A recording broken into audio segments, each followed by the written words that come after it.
Hello there, everybody. Sorry about the my tardiness. It was all my fault. I actually was running around doing errands, and it took me a lot longer than expected to find the items I need. I'm going to be having a family gathering soon at my house, but that's besides the point. In any case, I'm happy to have back on Narmal Hochtil to talk about Marxism. Narmal? Yeah, for sure. I was on last time talking about generative anthropology. Um, that's up, and yeah, I have some some thoughts about Marxism. I think that are pretty common in our circles, but that are not, well exposed to the greater, to the discourse at large. So glad to be on the channel again. Glad to be talking again.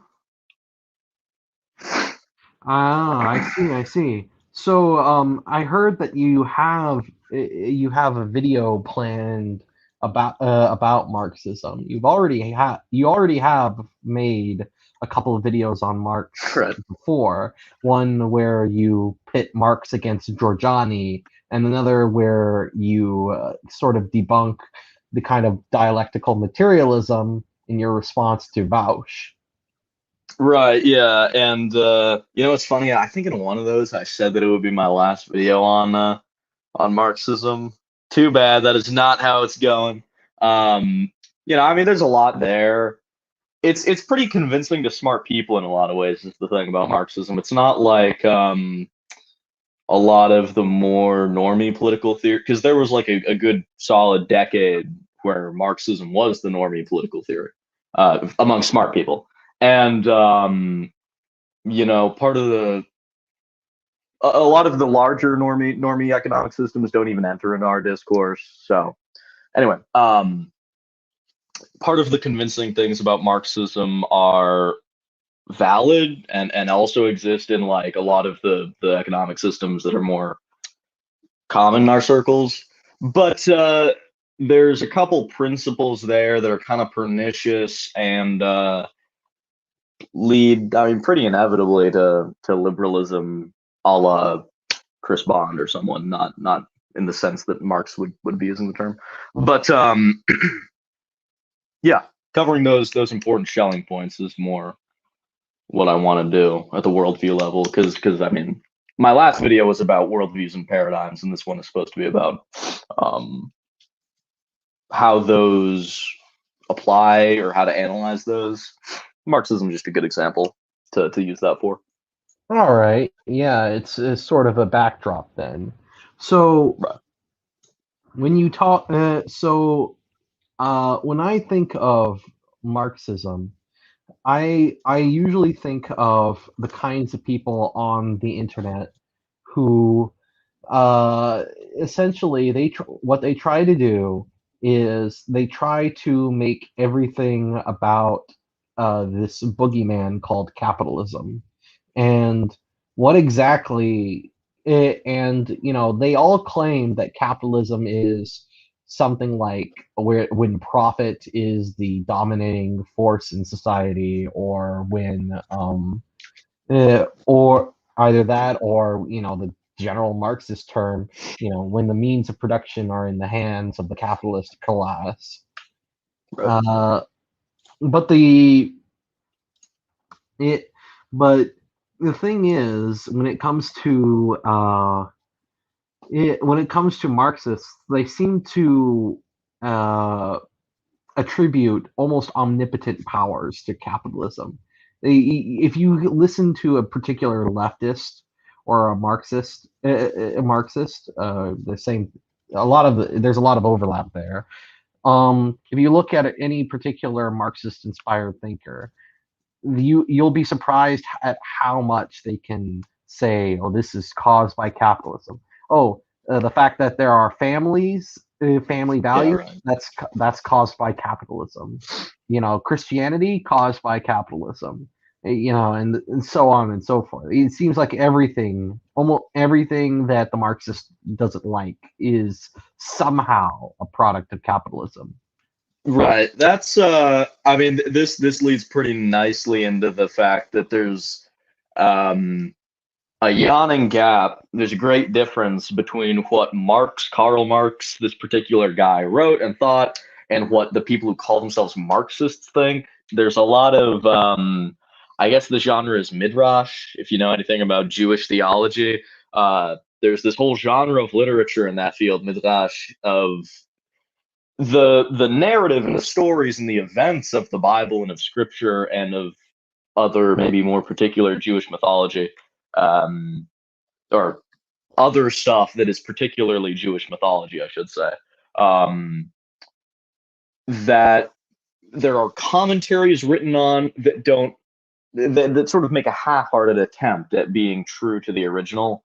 I guess maybe the closest Christian comparison would be a Hexameron. The reason I mention that is because a lot of the literature around Marxism, the transdiscipline that continued after Marx had died and went through Friedrich Engels' interpretations and such, that deposit is something much larger and more particular, and uh, there's definitely a lot of people that believe less true to Marx, um, including lots of the neo-Marxists, than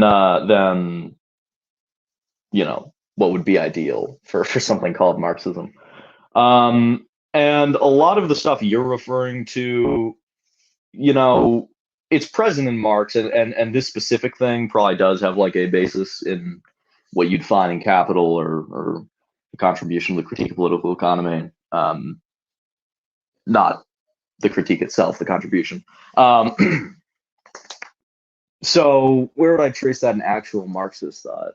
Well, they sort of see history in a lot of the way St. David, or Spengler does, as successive paradigms or dominant zeitgeists. And for them, at the point of Marx, there's not a definite procession from, say, or before feudalism, some manifold versions of primitive accumulation, they call it, into feudalism and then capitalism, and then various stages that culminate in communism. That is not so fleshed out in Marx, but there is the idea of us presently being in capitalism, and there is a telos of history, which is communism. And the place where, or the part of the theory, the significant part of the theory that allows them to say that so and so economic system is the like moral agent behind these events, is because they kind of well, he says it explicitly in the preface to the contribution to the critique of political economy. He says basically directly, I mean, I have a quote somewhere here, but paraphrasing, that our social, our religious, legal existence, everything that's cultural or properly human, what Heidegger might call technological in a broad sense of the word, that is all itself not fundamental, but derivative of a more fundamental system, which is the definite relations of production. He uses a kind of more fleshed out phrase, but because of that, because for him there's a direct emergent one-to-one, or not one-to-one, but apples to apples procession from the fundamental to him material productive economic forms, from that to the social, even for them ethical at one point in the future, legal, political structure of society. Eventually, for people who are a little bit better versed in, or know a little bit more about Marxist thought, this clearly sounds a lot like what gets called the base and superstructure relationship, that appears nowhere in Marx's writings, but it does get fleshed out in Anti-Dühring and other bits by Engels. The part of that is based in Marx is the idea that you have a base in the proper sense of the word, the actual fundamental material productive faculties and interactions. So like the value form is counted under there, which we can get into. And then epiphenomenally emerging out of that, you have the social superstructure. The part that is, of course, not in Marx is that the superstructure in any way affects the base, which was surreptitiously added on by not just Engels. In fact, I don't think Engels outright says that anywhere, but I'm not really well read with Engels. Later Marxist authors insert that in because to have a coherent, sensible theory that stands up to the data when it comes to paleoanthropology and archaeology, you're not going to be able to make it if you believe that the raw material productive faculties are the root of, and not just the causal root, but the root in terms of primacy, right, for all of the social forms of existence. So that was a lot. I mean, there's more that I could get into there, but I'm gonna let that bounce off you. Oh yeah, sure. I mean, there's a lot that I can go into with Marx, things that I like in Marxism, things that I do not like in Marxism. Um, so one of the ideas that I've come across when looking at Marxist theory is the sort of some of the this kind of dichotomy between the young Marx and the old Marx. Right. So the idea is that when you look at works young the works of young Marx, something like when in something like say his critique of Feuerbach, for example, that that's more metaphysical, whereas it's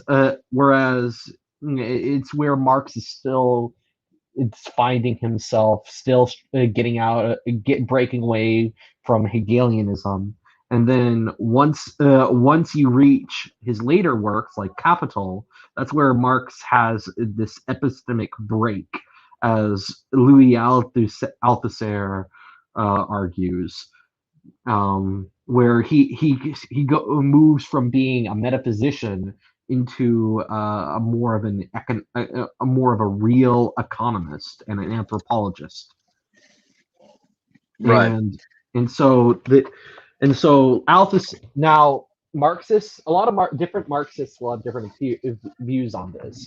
If you're more of like a modern neo-Marxist type, then young Marx is going to be more appealing because that's where Marx is more focused on alienation, on how these oppressive social structures are causing us to have these bad feelings. Whereas mature Marx is going to appeal more to the people who are kind of what we would call orthodox Marxists, the kinds of people who who like Marx because of his kinds of things he said in works like Capital.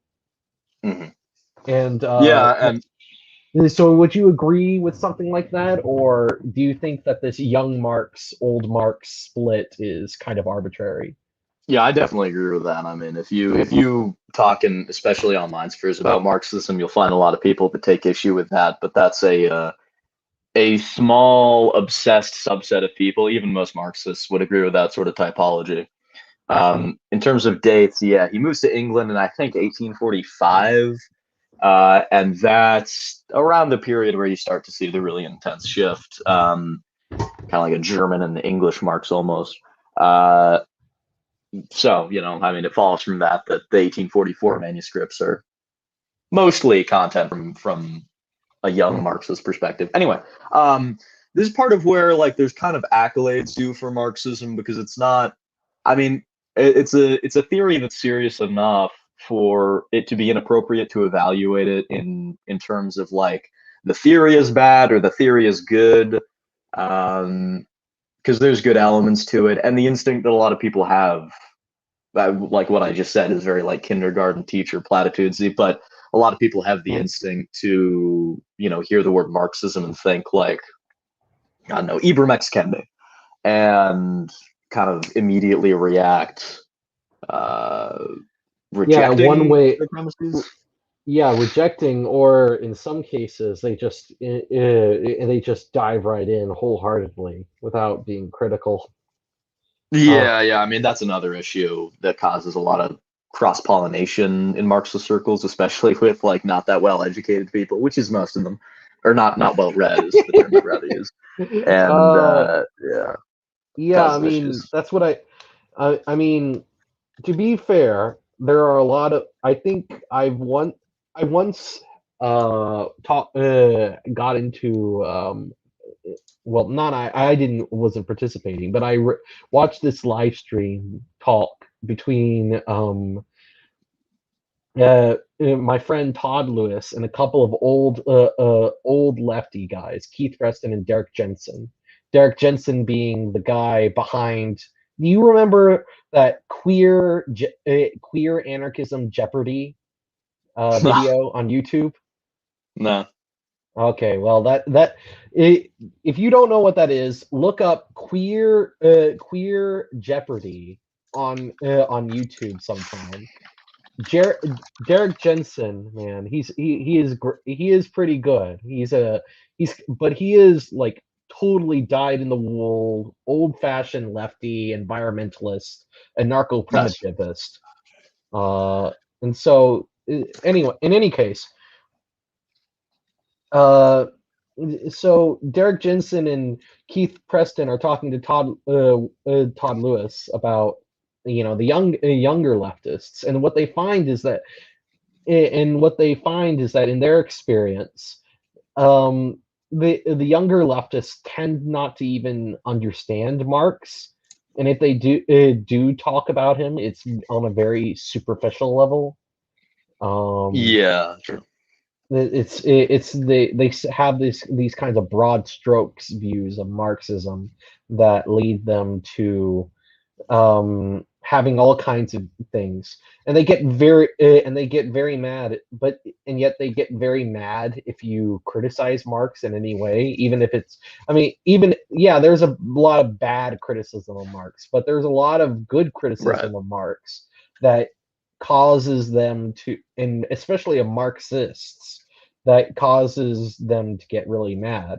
For example, there was this one guy named Jonas. He runs this YouTube channel, Cuck Philosophy, and he got Yeah, that's and he got really butthurt at Dave the Distributist, because Distributist pointed out that Marxists had totally different definitions of capitalism, and some Mhm. Marxists, and he says that true Marxism isn't egalitarian. That's what Cuck Philosophy says. True Marxism isn't egalitarian, because Marx actually rejects egalitarianism explicitly in this paper, and Distributist actually says, well, yeah, Marx says that, but there are a bunch of idiot Marxists out there who are very pro-egalitarian, including Richard Wolff, for example. Yeah. He is totally, like most of these most modern Marxists would consider themselves egalitarians,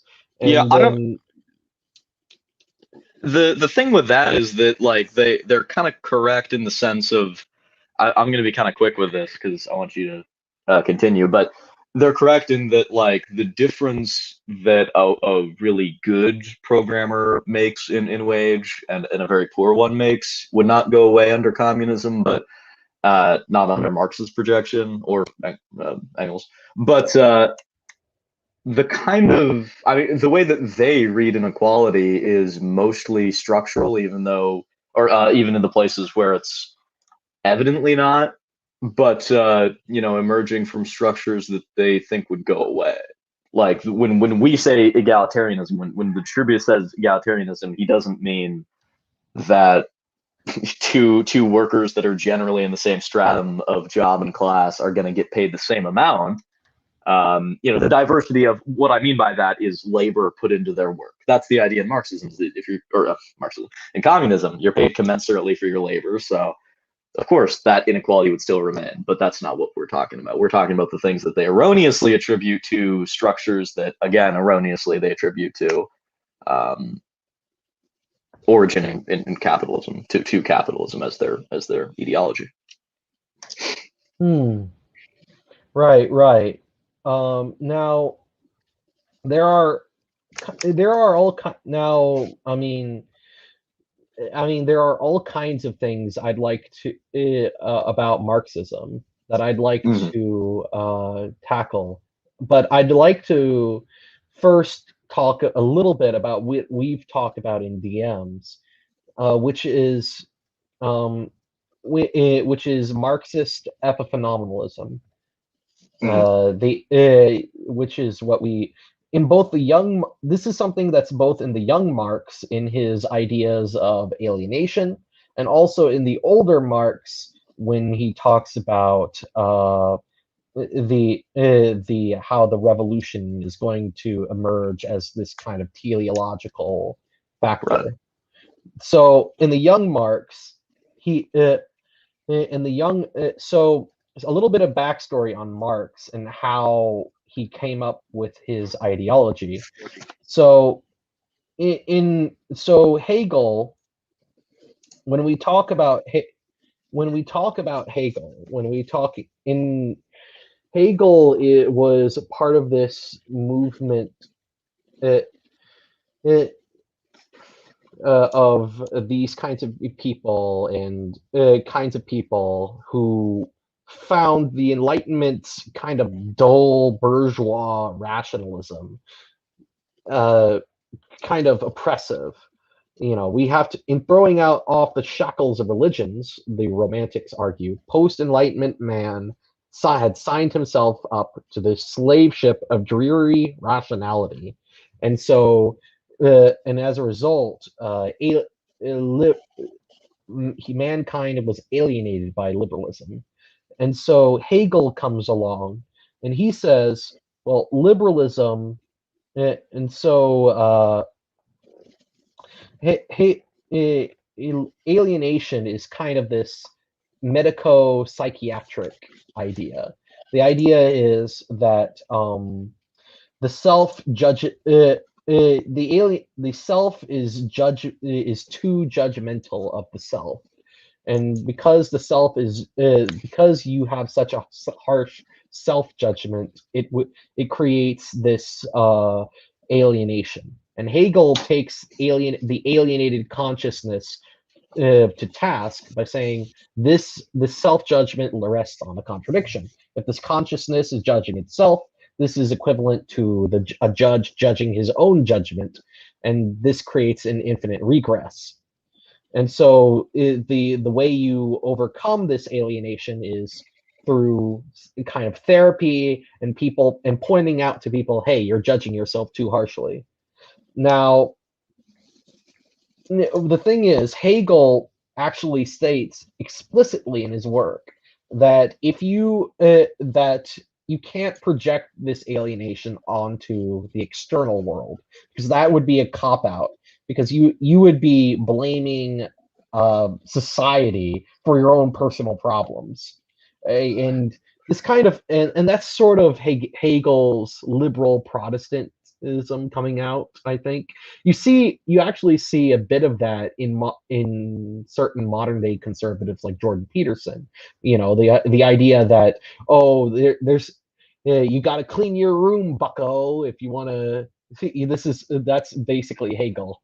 um, and and so Hegel says if you try to project this um, the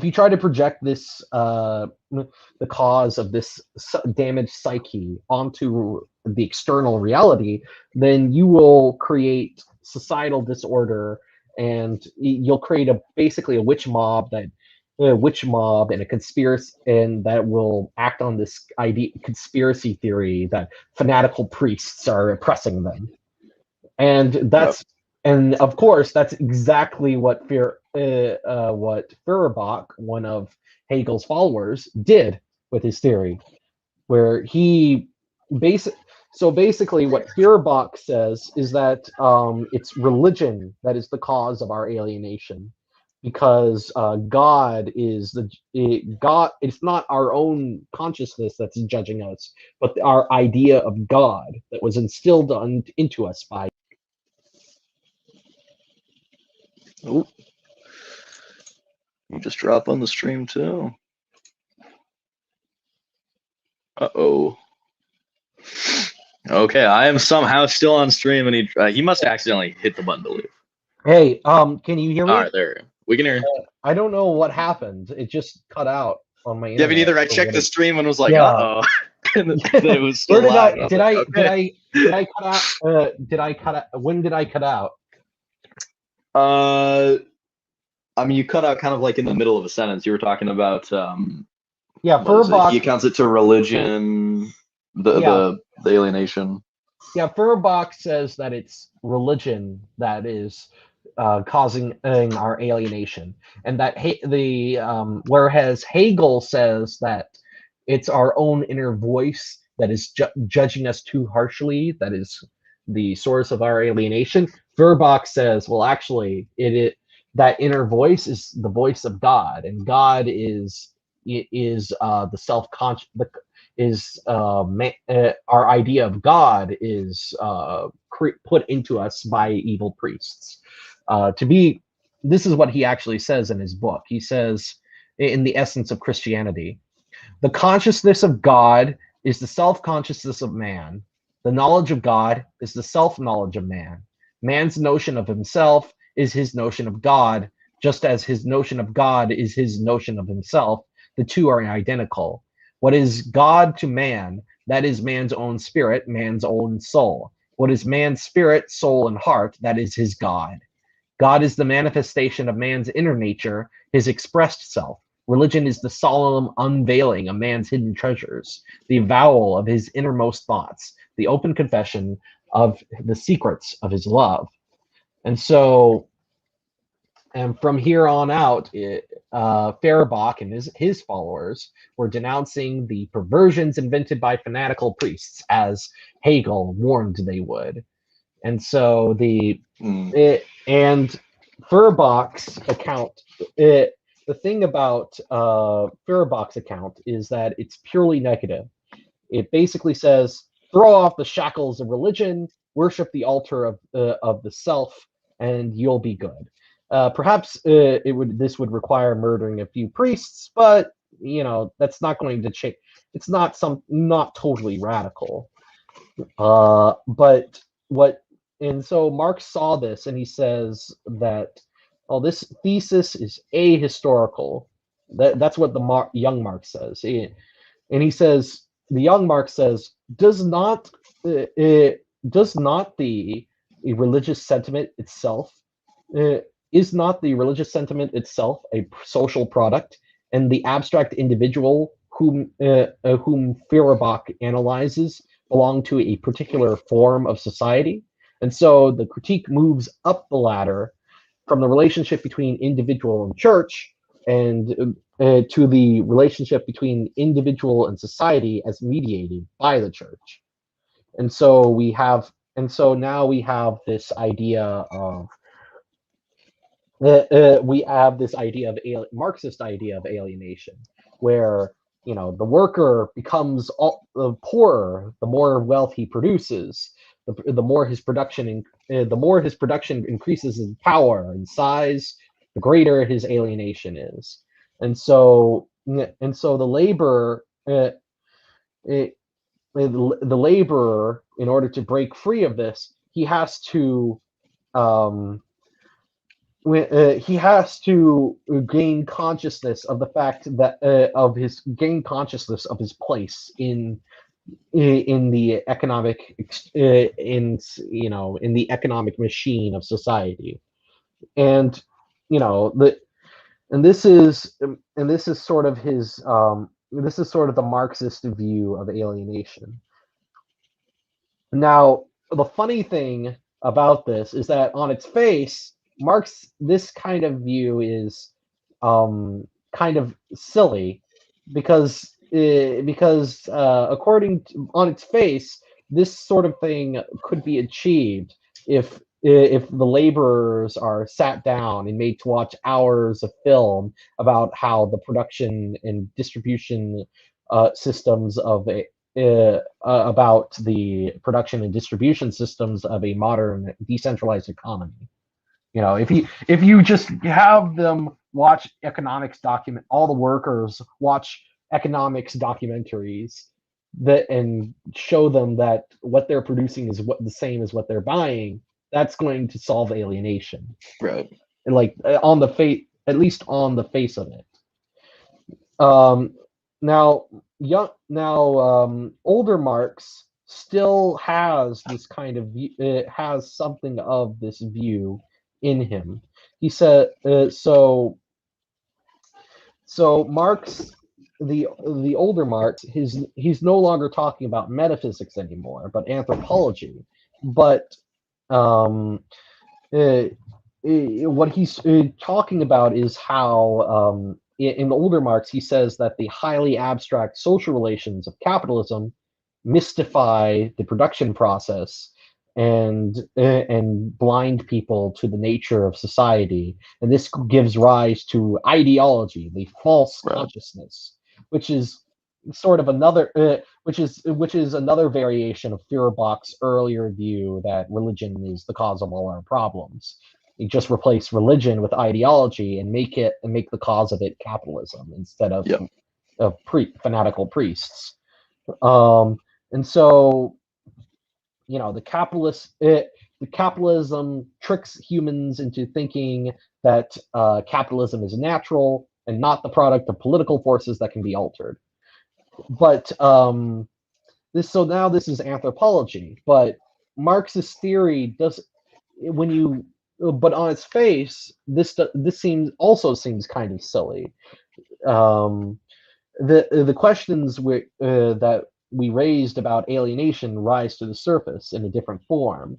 If man is told clearly the actual relations of his production through, say, like a documentary film that he's made to sit down and watch, will he instantly recognize them as unjust and rebel against the system?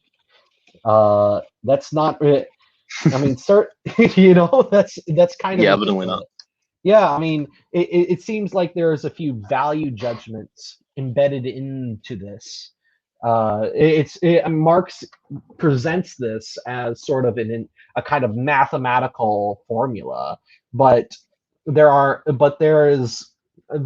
but it assumes certain value judgments, such as the utility of this capitalist system and the prudence of revolutionary social change, etc.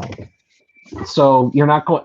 So I think, and so you have these weird instances where Marxism seems on its face silly because the problems Marx talks about seem to be the kinds that could be solved if you took everybody and sat them in front of an economics documentary.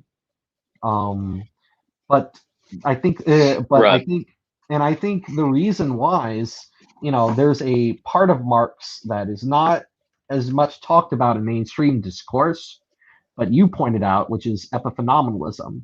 Now, I've gone on for long enough. How about you explain what epiphenomenalism is and why Oh yeah. Marxism is an example of this? So yeah, epiphenomenalism is properly a term in the philosophy of mind, referring to which is the philosophy of the cognitive theater or consciousness, what substance, if any, it has, what structure it has. Epiphenomenalism there picks out this theory that the real thing, there is a real structure of consciousness. It's your physical body, it's your brain usually, or maybe a little bit more than that if they're a embodied cognition person, but it's really just your brain or your body. And that consciousness emerges as a result of the chemical processes that happen within your brain, the electrochemical impulses that trigger in your brain.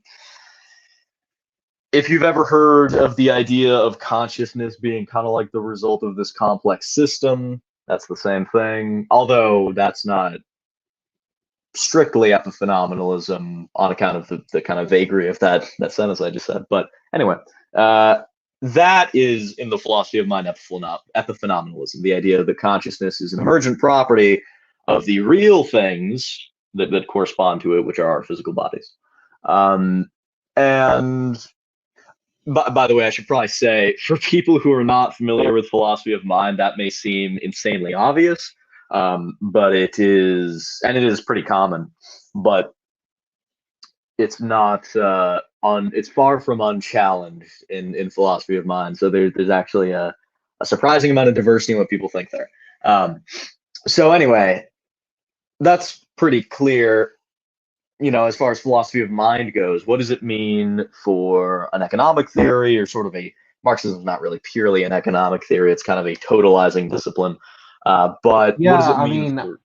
I mean, I mentioned earlier, it's sort of an anthropology in a Yeah, way. right. It's a very yeah. It kind of reaches at Adam Katz has this good blog post. I'm just thinking of now, where he talks about transdisciplines. I mean, that's what he calls them. And the if anyone wants to look it up, it's called the transdisciplinarity of the hypothesis, right?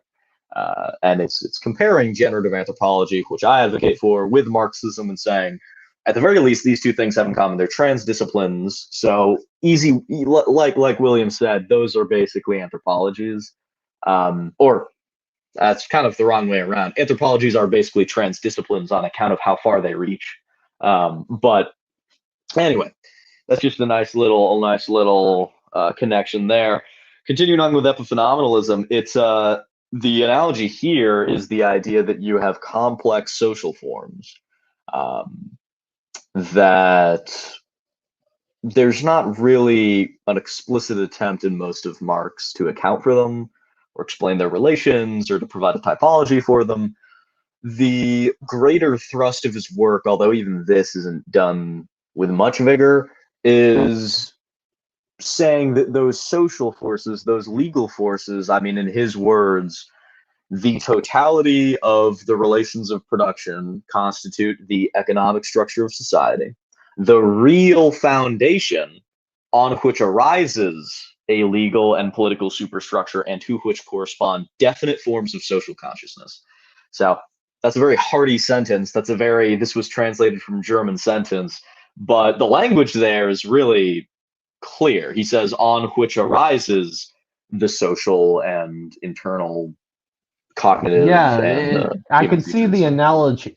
Yeah, I can see the analogy here. So just as an epiphenomenalist in philosophy of mind would say that it's pure that the physical chemical makeup of our brains and our bodies are all that are the real deal, and consciousness is just something that emerges from it. It's like an emergent property of the Mhm. brain.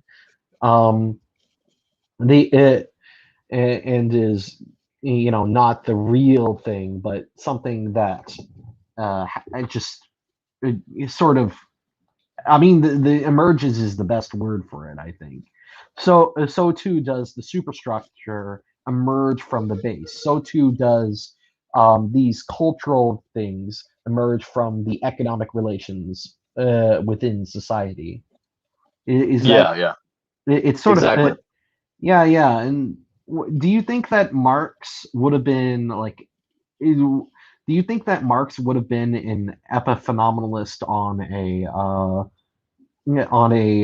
individual level? Out of curiosity. In a philosophy of mind sense, yeah. I mean, I don't think he would be a hardcore physicalist. I think epiphenomenalism kind of um, is almost what people believe, just left to their own devices, even though that's not really a thing. But it's just kind of common always. I mean, one of the things I'll end up referring to maybe a little bit later here is the Platonic dialogue Phaedo, which I kind of recently, I guess the word is studied. I mean, the way that I was sort of engaging with it, and not really read. It's not like because dialogues can kind of be read casually, almost like fiction. But yeah, that actually handles epiphenomenalism in good detail. And one of the guys who's the first level dialoguing people says, "Well, yeah, that idea, just talking about epiphenomenalism, is pretty clear to me. That makes sense. It's sort of what I always believe, just spelled out." People who are my fellow Greek language appreciators will actually enjoy the fact epiphenomenon means like something that appears on top of or out of something else. Epi is on top of, and painomenon means a thing that appears. And that is like almost the exact language he uses for like the real foundation on which arises yada yada. So it is like down to the modern terminology we use, the same general pattern, the same general picture of, or the same general ontology is, I guess, the right term for these two things. So tell So, us, for me, why do you think that epiphenomenalism is wrong in a philosophy of mind sense? And can the arguments against epiphenomenalism in philosophy of mind be used against Marxism when Marxism and its sort of dichotomy between the base and the superstructure? I mean, I'm a Christian, so obviously, I mean, there are Protestants who attempt to obviate this, but that doesn't work. I obviously believe in the soul, a real soul, not a formal or conceptual thing like a physicalist or eliminativist might believe in. So I'm pretty, rock solid on that.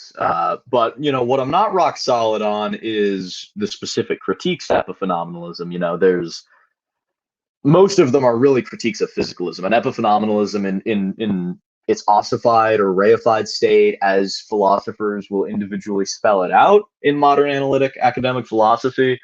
There's actually a good amount of diversity there. So anyway, I don't have an extremely strong response to epiphenomenalism in an analytic context, but there are three good critiques provided in Phaedo that will appeal more to people who are handling this. I mean, because there's not a common analytic rendering of Marx. That would be pretty silly.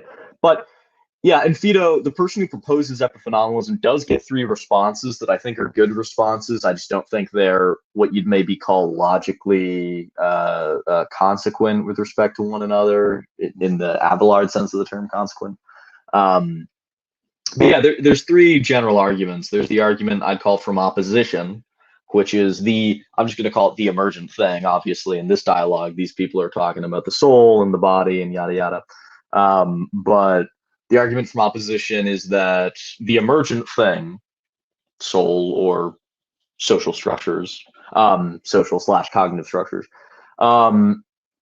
it often opposes the thing that it emerges from. Every time you engage self-control, a good way to describe what's going on is that the soul wants one thing and the body wants another thing. So they're in conflict, and good self-control is when the soul wins out. Now, this corresponds kind of in a very odd, right. So a large thrust of proper academic epiphenomenalism is showing, which they try to do this by empirical scientific means, which is pretty goofy. But they'll try to show that there's no such event as a soul interfering with the body, and therefore there's no contrast. There's never this opposition between the emergent thing and the base that it emerges from. But a lot of that is implausible. If you want a good reply to it, there's a book called, what is it called? It's by one of the guys who's at Essentia, the Essentia Foundation. Essentia.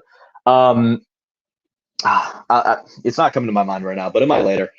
Anyway, if you just go around their website, you'll see what book I'm talking about. It is explicitly marketed as a response to epiphenomenalism. But this argument of opposition, despite being, I'm not certain, but maybe dead in terms of philosophy of mind, is certainly reasonable for. In fact, I think I say one of these critiques or a critique of this genus in one of my videos, basically saying, hey, this king of France, all of the major economic forces are supporting slavery, right?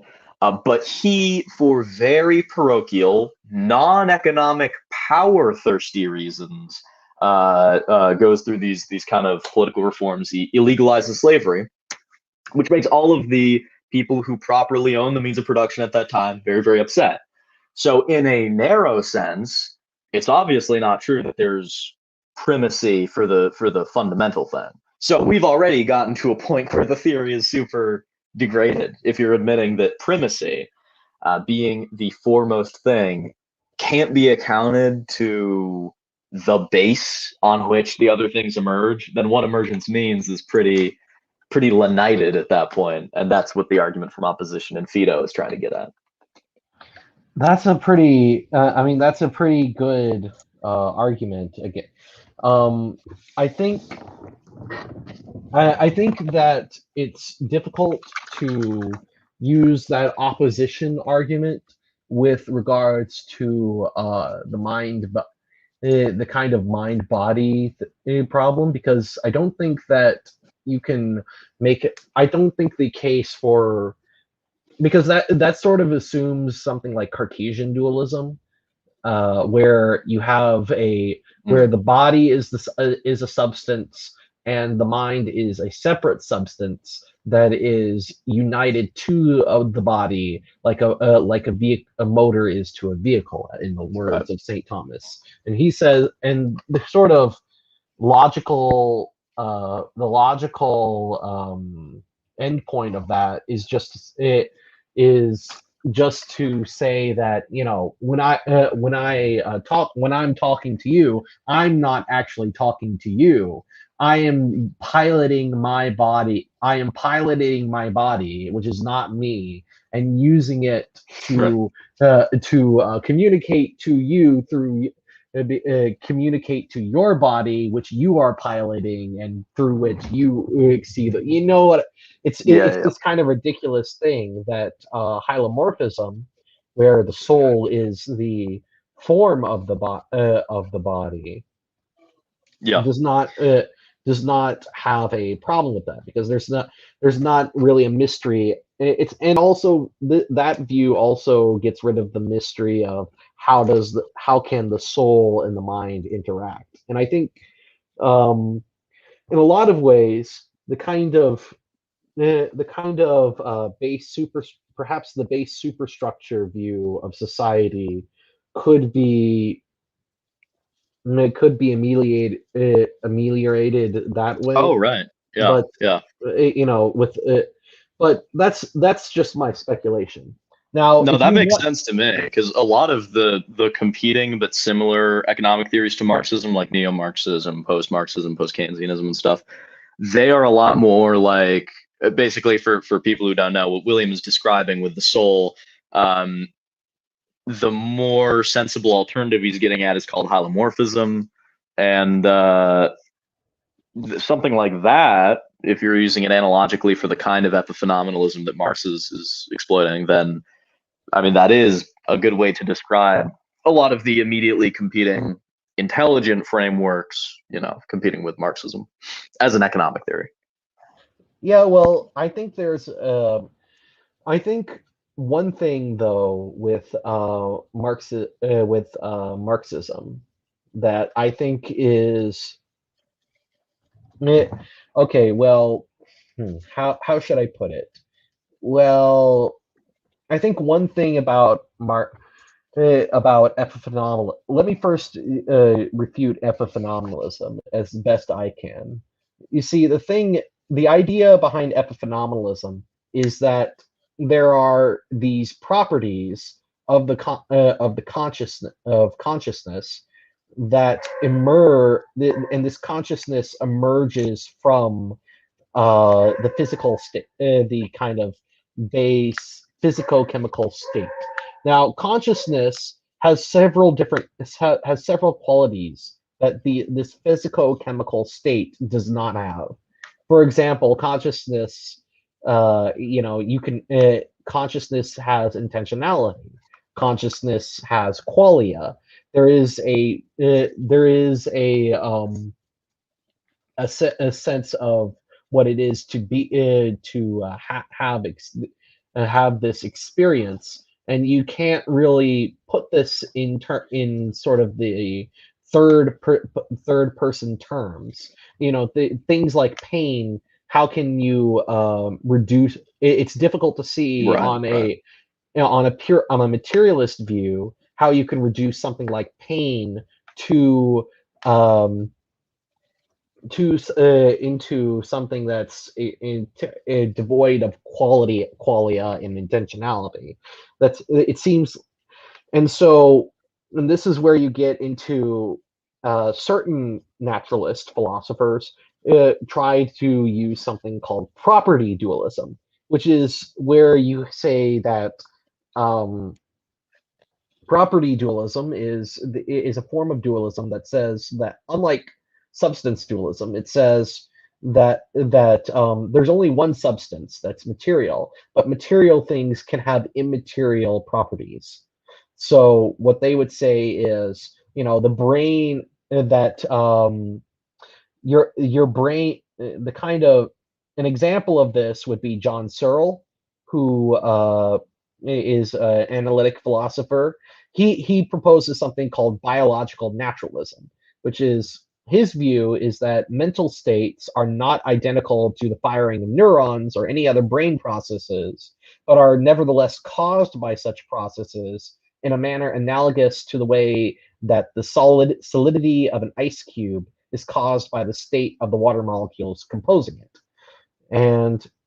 And so this is sort of this emergence theory, where you don't deny the reality of the epiphenomena, but you still, while still maintaining that it's ultimately caused by the base.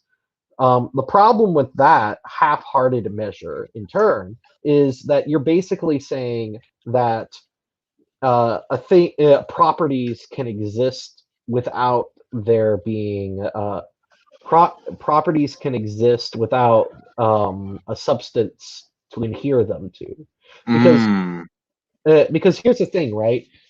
um, Ice cubes, the water molecules, uh, ice cubes have properties that water molecules by themselves do not have. Like ice cubes, and the kinds of things that, for example, they're solid to touch. A water molecule by itself is not solid to touch.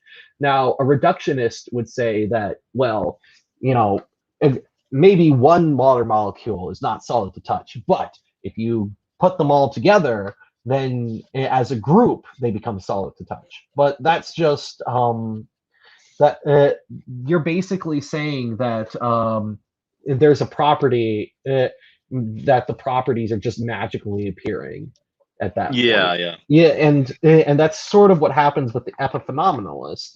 They're basically saying that, oh, we know that this thing is that we know that this there these properties, these immaterial properties exist, but there's not really anything immaterial that they belong to.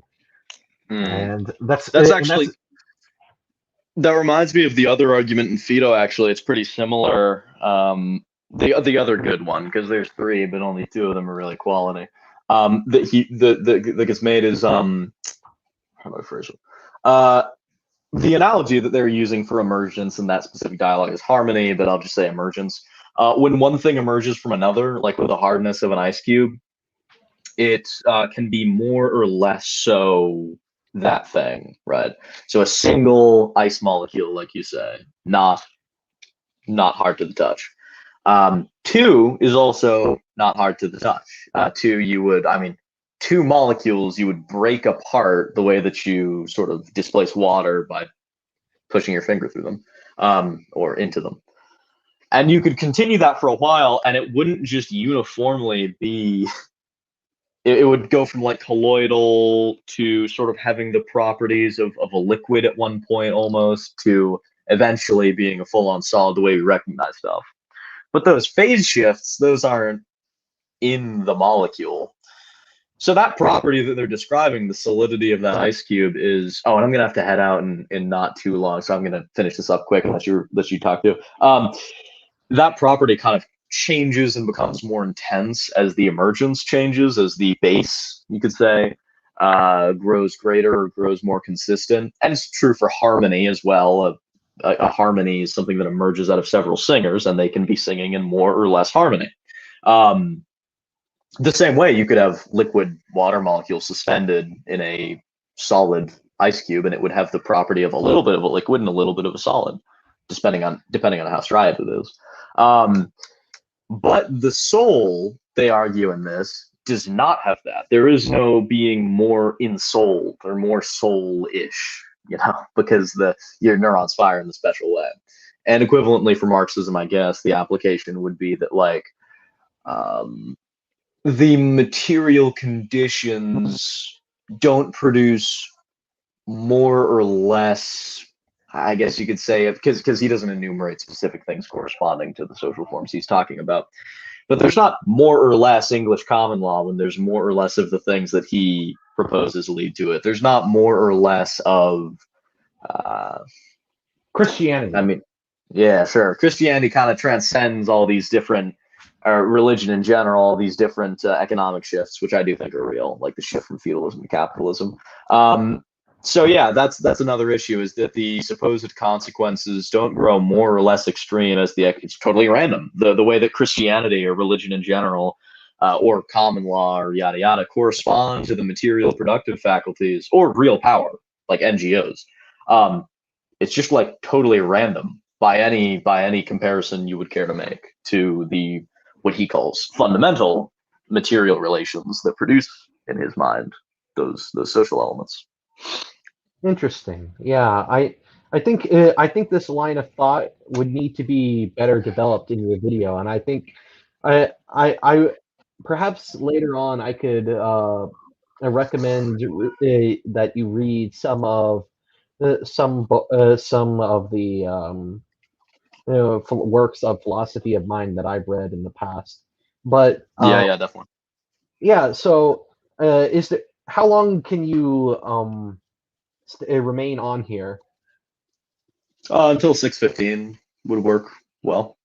Okay, so 7 more minutes. Is there anything else you want to say about Marx before you go? I'll probably stay on for a bit longer to talk about my opinions on Marxism.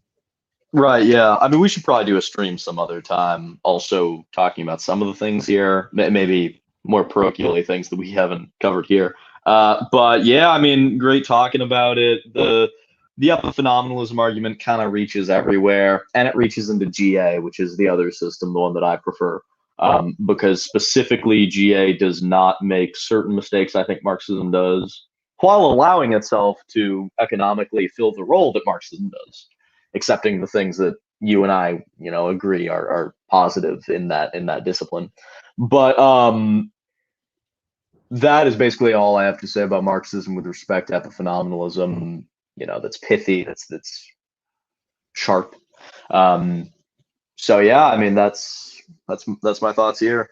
Yeah, what I would say about the kind of what I would probably have to say about Marxism and epiphenomenalism is that the kinds of gosh, I can't believe I forgot what I was going to say. Oh man, I hate it when that happens. But I think I guess I guess what I was trying I guess what I'm trying to say here is that I remember now. So earlier I was talking about some of the problems with Marxism, like the kind of there's this kind of silliness where like I said earlier, if it seems like Marxism is based on the idea that the worker is unconscious because of the mystification of the capitalist system is causing through ideology, and if the worker was aware, then he'd either lose his alienation in the case of younger Marx, or he'd join the proletariat revolution in the case of older Marx. And I think this kind of epiphenomenalism is really the cause of this, because if you are a materialist, if you are an epiphenomenalist, then only material conditions can really change people's minds. Only the change in material conditions changes people's minds. So of course, if the material conditions change, then people's minds will change in the way you predict. Right, yeah. And that'll be the most significant thing to people because, in some sense, it's what everything that is significant to them comes from. So, which, I mean, is another thing that we don't have time to go down, but there's, far more exceptions than incidents that follow that rule. So Oh, definitely. Anyway, I guess I can talk to you. I'll talk to you later, man. Um, sure. I'm going to continue saying a couple of things about Marxism. Maybe we'll talk about them the next time we have a live stream on this topic. But Yeah, definitely. I just want to get my thoughts out there. Yeah, for sure. I mean, it's great talking. It's always great, spitballing stuff and hearing what you have to say and hearing your recommendations. I mean, this wasn't on the stream, but William has recommended me some quality reading with regard to Marxism, and still sifting through some of that. But always great talking about that kind of thing. And take care, because I'm going to be heading out pretty soon. All right, all right. Take care, man. All right. Have a good one. Have a good one. All right. So, um, one last. So, I wanted to talk a little bit about the sort of some of the things that I do not like about Marxism, besides what we've talked about so far, which is its materialism, and it's actually, in fact, a consequence of the Marxist materialism, and the kind of and some of the things that I do like about Marxism as a kind of philosophy. So one of the main things about Marxism that we've talked about so far is the idea of ideology. Basically, the economic system creates a kind of smokescreen that mystifies it to the in the eyes of the worker and causes the workers to be blind to the reality of their circumstances. So a worker in a capitalist society will think that because of the nature of capitalism, um, the worker in the capitalist society will think that capitalism is natural, when in fact it's a product of political forces. Now, the problem with this is that you can really take this too far, and on some level, it could undermine the entire epistemology of Marxism.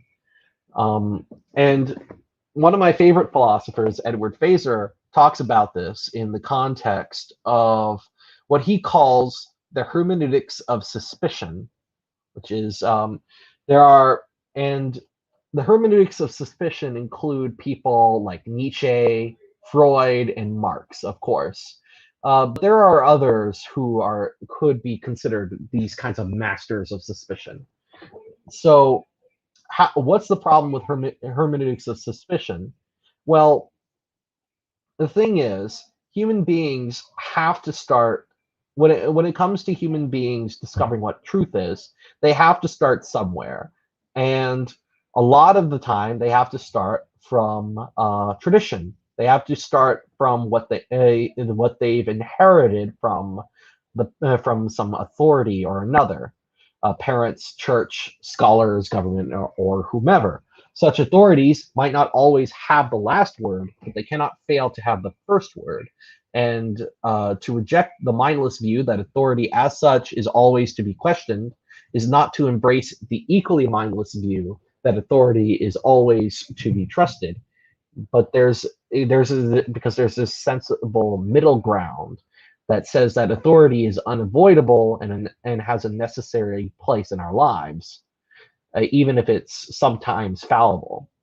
Now, uh, the thing is, I mean, so far we're good, but the but the thing is that there are certain modern philosophers, and overall there's this general tendency since the dawn of the Enlightenment to be anti-authority in terms of uh, where you get your knowledge. The idea of Kant saying think for yourself, dare to know, or something like that. The idea is that we have to defy authority and dare to know dare to know things despite what our authorities tell us, because authorities can never be trusted, obviously. And Nietzsche and Marx are two of the biggest um, proponents of this view. For Nietzsche, all for Marx, sorry, for Nietzsche, all of our moral, legal, religious, and cultural beliefs, practices, and institutions are really expressions of the will to power. And so, as such, they have to be regarded with distrust and suspicion, and have to be treated as if they have no objective validity.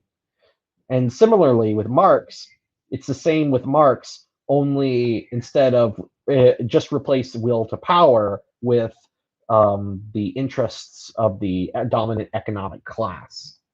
And so it's in the in because of this sort of hermeneutics of suspicion, um, it undermines the epistemology of these things. Um, if we eh, if we take it to be because one of the problems is that okay, if we were to apply this consistently, then Nietzsche's philosophy and Marxism itself would both be subject to the same thing. So, I mean, what are the for example, there are people like, Curtis Yarvin is one of the latest people in modern times, but also there is this great philosopher named Nicolas Gomez de Villa, also known as Don Calacho, who makes an appearance as one of the figures in my introduction sequence to my edited videos. He talks about how Marxism Marxism is sort of a ideology of the bourgeoisie, and the way he puts it is Marxists define the bourgeoisie in economic terms in order to hide from us the fact that they belong to it, and it's very clear that Marxism is sort of this bourgeois ideology. I mean, if you look at where it comes from, who has historically practiced it, who practices it now. I mean, there's this whole thing about there's this whole trope about the champagne socialists, for Pete's sake. So it's a the whole champagne socialist trope is a cliche at this point because of these types of people, and yeah, and so what ends up happening is by the standards of Marxist epistemology, we have to disregard what the Marxists themselves are saying. But Marxism says that only Marxism can reveal the truth, so we've just destroyed ourselves. And Nietzsche similarly shoots himself in the foot with this. Now, the only way you can avoid this problem is by making these kinds of statements a lot less interesting, by saying that just by saying that people often promote certain ideas out of self-interest. Well, that's true, but that doesn't by themselves prove that the ideas that are being promoted out of self-interest are wrong. Um, so this kind of view, more to the point, one of the major flaws in this worldview is that it leads to this kind of paranoid ideology where you think that the enemy, which in the case of Marxism is capitalism, is is permeating every aspect of life, and such that everyday moral assumptions are mere ideologies. Religion is a mere opiate to reconcile the oppressed to that power, and so on. And Marxist theory is this kind of gnosis that reveals the dark and hidden truth about the world. And it's up to Marx, Engels, Lenin, and company to play the role of the Gnostic stages. They are the modern. They are sort of the 19th century Marcion, Mani, and Valentinus. And so and it's this kind, and this is a view that was pointed out by Eric Voegelin. There are a lot of different modern ideologies that fit this mold. For example, wokeism, the the kind of intersectional view of reality perpetuated by Robin DiAngelo or Ibram Kendi. They have this sort of paranoia Gnostic worldview. Now that said, I'm going to close out with some of the things I do like about Marxism, and some of the things that I think have some validity. First off, it's very plausible that Marxism is Aristotelian in its view of nature in a lot of ways. The difference between Aristotle and Marx, of course, was that Marxism is more, it reduces everything to economics, and thus it sees human flourishing as being a purely economic thing. But both Marx and Aristotle believed that the good life consists in the actualization of one's powers. Now, Marxism would deny that there is any kind of morality inherent to it, yet Marxism says at the same time that capitalism is bad for humanity and oppresses us. And what I think is the cause of that is Marx is sort of using this non-moral idea of goodness, where capitalism is bad for humanity the same way that ripping the bark off of a tree is bad for the tree, and that it interferes with the flourishing of us, our flourishing given our nature. And there's this sort of and so there is this sort of essentialism inherent to us, and there's also a certain teleology inherent to the material world too. So his idea that material systems reliably exhibit tendencies towards certain outcomes. For example, when he's explaining certain social relations, he's saying that certain kinds of social relations exist within an economic system in order to allow it to make efficient use of its productive powers, or that moral and religious ideas prevail in a society in order to uphold the basic economic superstructure. And so it's very easy to see how Marxism and Aristotelianism, though they differ very, very much in a lot of ways, they both have this there's some overlap in their view of nature and how things operate in nature. Now, one thing about Marxism that is pretty interesting is the idea of commodity fetishism that's in Marx, especially in young Marx. Now, this is something that there was this conservative philosopher who died recently named Roger Scruton, who talked about this in a book of his.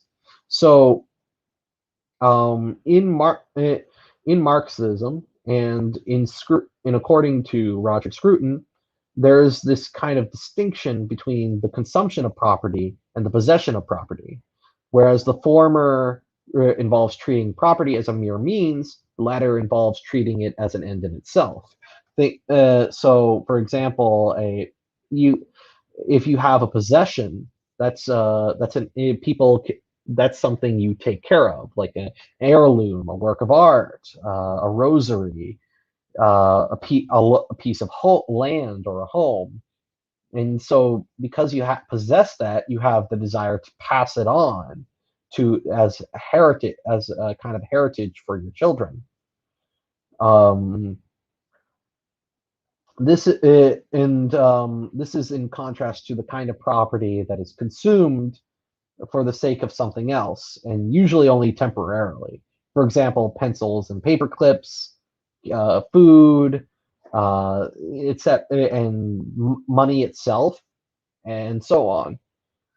Now, both consumption and possession are innocent in themselves, but the essence and legitimacy of property as an institution, Roger Scruton argues, is to be found primarily in possession. We cannot flourish as the embodied creatures we are without the stable extension of ourselves constituted by home and other possessions. The Marxist attack on property presupposes a conception of property primarily in terms of consumption. Property thought of essentially as commodity, but property as mere commodity is not property as such, but rather a corrupt or degenerate form of the institution of property.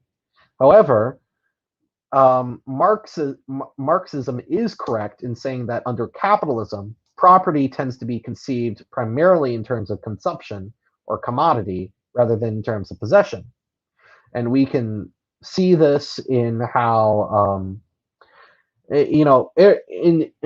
because of individualism and consumerism, a lot of these modern societies tend to treat everything as commodity.